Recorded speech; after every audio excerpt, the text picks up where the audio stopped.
करते मेरी पूजा करते हैं, मगर ऐसा मेरा बेटा हुआ ये जिसने स्वयं मेरे राक्षस जैसे चंदन जैसे बगीचे में, ये पता नहीं ये बबूल का कांटे वाला पौधा जाने कहां से निकल आया। कोई बात नहीं, अभी तक तो मैं बाल हत्या से डरता था, मगर आज मैं अपने हाथ से मारूंगा। और प्रहलाद को घसीटता हुआ पटकता हुआ राज की गलियों में चला है। इधर से हिरण्यकश्यप ले जा रहा है प्रहलाद को, उधर से हिरण्यकश्यप की बहन प्रहलाद की बुआ जिसका नाम था सहिका, जिसे होलिका भी कहते हैं। होलिका उधर से आ रही है, बोली भैया इस भतीजे ने क्या बिगाड़ दिया जो तुमसे पीट रहे बुरी तरीके से। ये तो बच्चा है, नादान है, ना समझ है, अज्ञान है, क्या बिगाड़ा इसने। हिरण्यकश्यप कहने लगा बहन इसने तो जीना आराम कर दिया, ये नारायण का उपासक बन गया है, परमात्मा की भक्ति करता है, सब लोग मेरे नाम का जय घोष करते, मेरी पूजा करते, दुनिया के लोग मेरा भय मानते हैं, मगर ये मेरे दुश्मन का नाम, मेरे शत्रु का नाम ले रहा है। और मैंने मारने का प्रयास भी किया मगर ये मरा ही नहीं। होलिका बोली भैया और दादाजी राम भरोसे जो मंझवार बेसोली से आए हैं, जो लोकसभा का इलेक्शन भी लड़ चुके हैं ये लखनऊ से, जो 1977 में बहुत संघर्ष किया और अपना कीमती वक्त निकाल करके जो इस कथा प्रांगण में उपस्थित हुए व्यासपीठ को सम्मानित कर रहे हमारे समस्त व्यास मंडल को, ठाकुर जी से यही कामना करेंगे प्रभु हमेशा दादाजी को सद्भक्ति प्रदान करते रहे, समाज का सम्मान मिलता रहे, परम पिता परमात्मा की असीम अनुकंपा बरसती रहे, इनका परिवार उन्नति की तरफ बढ़ता रहे, ये कामना करेंगे गोविंद से। बोलिए आनंद कंद भगवान की जय हो। हिरण्यकश्यप की बहन होलिका ने प्रहलाद को अपने पास में रख लिया और गोद में लेकर के बैठ गई और हिरण्यकश्यप से कहा भैया चिंता मत करो, मैं इसे समझाऊंगी, अगर समझाने से मान जाएगा तो ठीक है, अन्यथा मेरे पास शीतला चीर है, इस चीर में वो तासीर है कि मैं अग्नि में भी उड़ करके बैठ जाऊं तो अग्नि मुझे छू नहीं सकती। गुरुजी भक्तों ये होलिका को ये जो चीर मिला था, इसके पास जो शीतला चीर था, ये चीर मिला कहां से था, मैं अति संक्षेप में आपको बता दूं। दरोगा जी माता काली की बहुत बड़ी पुजारिन थी, रोजीना पूजा करने के लिए जाया करती थी। एक दिन होलिका पूजा कर रही थी, तब तक पाताल का रहने वाला विप्रचित नाम का एक राक्षस महाबलशाली दानव भगवान शंकर की पूजा करके लौट रहा था। उसने ये वरदान मांगा था विप्रचित ने कि जब तक हम सचेत रहे तब तक हमें कोई मार ना पाए। तो होलिका से नजर पड़ी, मुलाकात हुई तो विप्रचित ने सवाल किया तुम कहां की रहने वाली, कहां से आई हो, क्या तुम्हारे माता पिता का नाम है? तो होलिका ने अपना सारा परिचय दिया। विप्रचित कहने लगा तुम्हारी शादी हो गई या नहीं? होलिका बोली शादी तो नहीं हुई। क्यों नहीं हुई? बोले शादी मैंने इसलिए नहीं की, एक मेरी शर्त है। क्या शर्त है? बोले जो मेरे भैया को मल्ल युद्ध में हरा देगा मैं उसी के साथ विवाह करूंगी।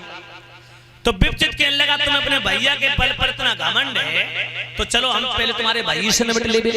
तो विप्रचित ने जाकर के हिरण्यकश्यप को ललकारा कि महाराज या तो हमसे आप युद्ध करो अन्यथा अपनी बहन का डोला हंसी खुशी से मुझे दे दो। तो हिरण्यकश्यप ने वो बात बर्दाश्त नहीं की। अब दरोगा जी दोनों युद्ध में पारंगत थे, बहुत ही कुशल थे, योद्धा थे। हिरण्यकश्यप कहने लगा विप्रचित जबान संभाल के बात कर, अगर तू युद्ध के लिए तैयार है तो मैं भी युद्ध करना चाहता हूं। भक्तों युद्ध के लिए हिरण्यकश्यप भी तैयार हो गया। विप्रचित और हिरण्यकश्यप ने डट के युद्ध हुआ, सारे दिन युद्ध हुआ, घमासान युद्ध हुआ। न तो हिरण्यकश्यप ने विप्रचित को हरा पाया, न विप्रचित ने हिरण्यकश्यप को। दरोगा जी युद्ध बराबरी पे छोड़ा गया। शाम को सूर्य अस्त हो गए। पहले के योद्धाओं का नियम था सूर्य अस्त होने के बाद फिर युद्ध नहीं करते थे। एक ही थाली में बैठ करके भोजन किया। अब भोजन इसलिए किया, हिरण्यकश्यप जान रहा है, मन में सोच रहा है, उसके मन में ये विश्वास है कि विप्रचित को आज ना सही कल हरा तो देंगे, लेकिन दुनिया के लोग कहीं ये ना सोचे कि विप्रचित को अच्छा भोजन नहीं मिला इसलिए हार गया। एक ही थाली में बैठ के भोजन करते।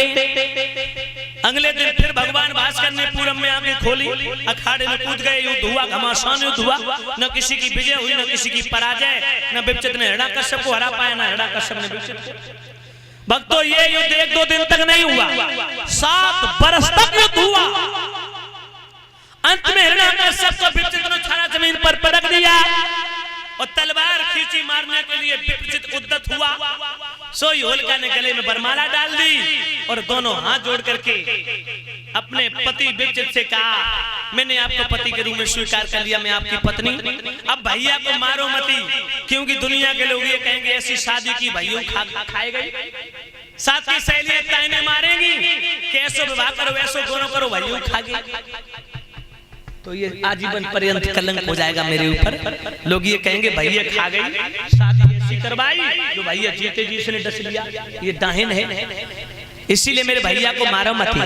विपचित ने हिरण्यकश्यप को छोड़ दिया, मारा नहीं। दुल्हन बना करके होलिका को लेकर के विपचित चला उसी मंदिर, काली मंदिर में होलिका पहुंची। सोचा मैं जा तो रही हूँ, अब पिया और मेरे भैया हिरण्यकश्यप में दोनों विवाद हो गया, पता नहीं सैया अब मेरे प्रीतम मुझे भेजें या ना भेजें। और अगर पति की इच्छा ना हो, एक बात बताऊं, अगर पति की इच्छा ना हो तो पत्नी की हिम्मत नहीं है जो बिना पूछे बताए देरी से बाहर कदम रखे। यहाँ तक बताया है विद्वानों ने कि पति की इच्छा ना हो, पति की आज्ञा ना हो, पति की इजाजत ना हो तो पत्नी को अपने पिता के घर भी नहीं जाना चाहिए। तो होलिका बड़ी समझदार थी, बोली अगर मेरे पति चाहेंगे तो मैं आऊंगी और पति ने ना चाहा तो मैं चाह करके भी नहीं आ पाऊंगी। तो होलिका के मन में ये जिज्ञासा जागृत हुई कि माता काली के मंदिर में माता काली के अंतिम दर्शन कर ले और मैया से माफी मांग ले कि अब हम तुम्हारी पूजा नहीं कर पाऊंगे। माता बहनों भाई बंधुओं, जो काली के मंदिर में होलिका पहुंची, माता काली ने देखा का बेटी वैसे तो तुम अकेली आया करती थी, लेकिन आज तुम्हारे साथ में ये पुरुष कौन है, ये सुंदर राजकुमार कौन है? होलिका बोली मैया ये मेरे पति है। पति? माता काली ने कहा बेटी जोड़ी तो बहुत सुंदर है, तुम भी सुंदर हो, तुम्हारा पति भी सुंदर है, लेकिन तुम्हारी जोड़ी ज्यादा दिन तक नहीं टिकेगी। क्यों? बोले तुम्हारे पति की आयु बहुत थोड़ी है, बहुत कम है, तुम्हारा पति तुम्हारा साथ ज्यादा दिन तक नहीं दे पाएंगे। होलिका ने सर पटक दिया, कहा मैया तुमने अच्छा नहीं किया, तुमने मेरी पूजा का ये फल मुझे दिया।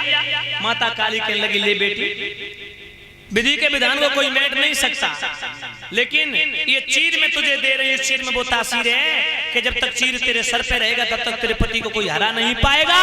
और दूसरी तासीर ये है कि जब तक चीर ओढ़ करके अगर तू अग्नि में भी बैठी रहेगी ना, इस चीर को ओढ़ करके अग्नि में बैठ जाएगी तो अग्नि तुझे छू नहीं सकती।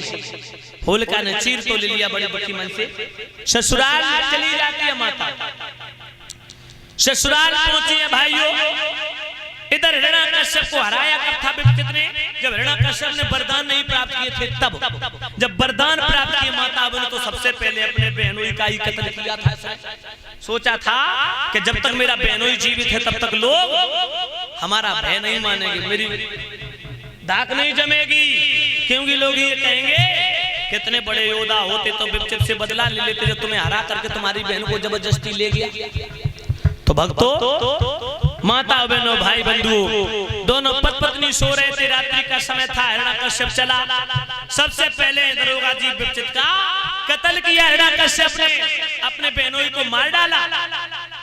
होलिका रोने लगी, चीखने लगी, भैया तूने अच्छा नहीं किया। हिरण्यकश्यप कहने लगा बहन मेरी मजबूरी थी, क्योंकि मैं दुनिया का ईश्वर हूँ, ब्रह्मा जी से वरदान मैंने प्राप्त किए हैं और सब लोग मेरी पूजा कर रहे हैं, लेकिन कुछ लोगों के मन में एक शंका थी, वो ये थी कि तेरे पति ने मुझे मल्ल युद्ध में हरा के और जबरदस्ती तेरे साथ में विवाह किया, ये कलंक आजीवन पर्यंत मेरे सर पे लगा रहता है, इसलिए मैंने कलंक बैठने के लिए तेरे पति का वध किया, तेरा स्वाग उजाड़ा। चल सारे जीवन भर बैठ करके खिलाऊंगा तुझे, सारे जीवन भर बैठ करके खिलाऊंगा। होलिका बोली जा रे जा, जब मेरा सुख नहीं देखे गया तेरी आंखों से तो तू क्या बैठ के खिलाएगा। आऊंगी मैं जरूर आऊंगी, लेकिन तब आऊंगी जब तेरे विनाश का समय निकट आ जाएगा, नजदीक आ जाएगा। तो माता बहनों होलिका पहली बार आई है मायके में, पियर में, ससुराल से, क्योंकि हिरण्यकश्यप का अब समय नजदीक आ गया उसके विनाश का। याद रखना। सुखदेव जी समझा रहे परीक्षित, होलिका ने माता बनो भाई बंधु। और एक बात कहेंगे, सुहागिन माताओं को हमेशा सर ढक के रखना चाहिए। दोनों पत्नी सो रहे थे, अगर होलिका के सर से चीर नीचे न गिरता तो विपचित नहीं मारा जाता। हिम्मत नहीं थी हिरण्यकश्यप की, लेकिन चीर नीचे गिर गया था सोते समय, इसीलिए उसके पति की हत्या कर दी, हिरण्यकश्यप ने मार दिया था विपचित को। तो माता बहनों, सुहागिन माता हमेशा सर ढके रहे। लेकिन आजकल एक बड़ी फैशन चली है दरोगा जी, जो जे निकली आराम से ससुराल से, ससुराल को गांव निकल पाए फिर तो जमालो पंजाब मंजी सब इनके भैया भतीजे और पास के पल्लो उठाओ ने कन्हा पे डालो और चामुंडा की तरह केस हवा में उड़ रहे मोटरसाइकिल पे हैं। गांव निकली केवल अपने ससुराल को, गांव अपने पति के एरिया को, क्षेत्र को भी नहीं देगा कि यहाँ पर तो मेरे पति का व्यवहार है, सब लोग जो हमारे हैं, केवल गांव निकली। फिर तो जमानो पंजे सब इनके भैया भतीजे और पास के। लेकिन माताओं सच्चाई तो ये है कि सुहागिन माताओं को चाहे ससुराल में हो चाहे मैके में हो, पर पुरुष उसके सिंदूर को ना देख पाए, इतना सर ढक के रखना चाहिए हमेशा। पर पुरुष, दूसरा व्यक्ति, दूसरा पुरुष उसके सिंदूर को ना देख पाए।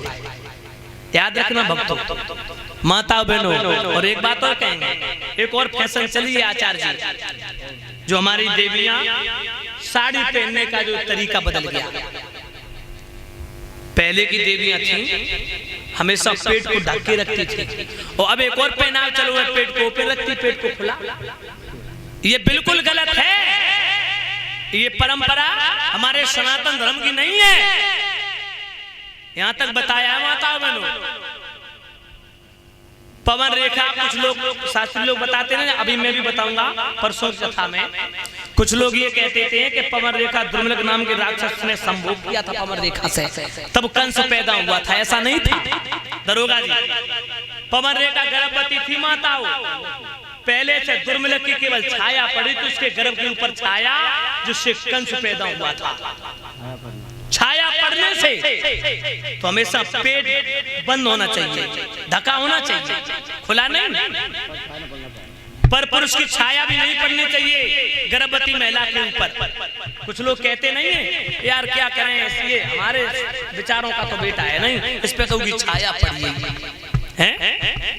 ध्यान रखना माता, सर ढक के रखना चाहिए हमेशा, पेट को भी ढक के रखना चाहिए, बदन को खुला नहीं रखना चाहिए। ये हमारे सनातन धर्म की परंपरा है, मेरे देश की देवियों की परंपरा है। मर्यादा का पालन करना चाहिए हर बहन बेटी को। याद रखना माता बहनों भाई बंधुओं, सुखदेव जी समझा रहे परीक्षित, जिससे पति की आयु कम हो जाती है माताओं जो सर खुला रखती हैं। हाँ, एक फैशन और चल रही है, ससुराल से जाएगी जो मैके में पहुंची सोई सिंदूर इंदूर सब पहुंच लेती है रमेश। हाँ, रास्ते में सिंदूर पहुंच लेती बहुत सी देवियां, लेकिन ये गलत है, सरासर गलत।